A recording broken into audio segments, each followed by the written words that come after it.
Uislamu. Si kila mtu aliyekuja na lugha tamu na maneno mazuri ana nia njema. Watu wengi wenye nia mbaya hutumia maneno mazuri, maneno matamu ya kiulaghai ili kutangaza bidhaa zao, kutangaza agenda zao, ili kufika kwenye malengo yao au kufikia malengo yao mabaya. Sisi Waislamu tumeligundua hili katika nchi hii, kwamba mara nyingi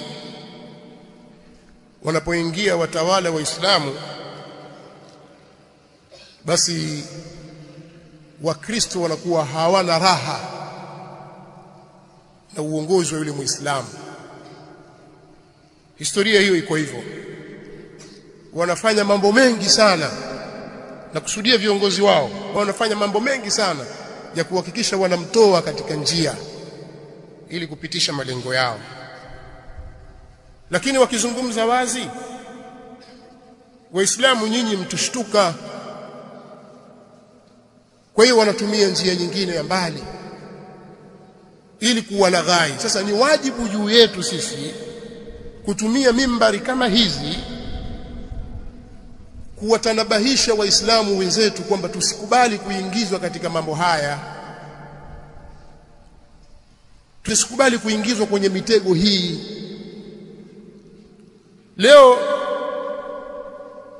maaskofu na mapadre, wanaharakati mbalimbali wanaodai haki za binadamu, wanahabari wa nje na ndani, wanasiasa, wanatumika katika kusukuma upande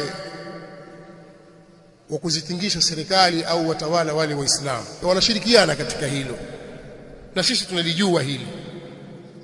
Na kauli yao sasa hivi waliokuja nao mwaka huu au kipindi hiki cha utawala huu ni madai ya haki, kwa sababu watu wanatekwa.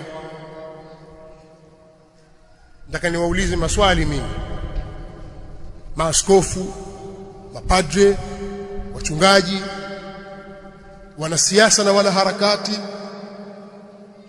na waandishi wa habari na raia wa kawaida tu,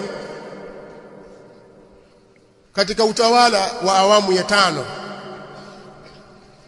hakukuwa na watu waliotekwa? Kama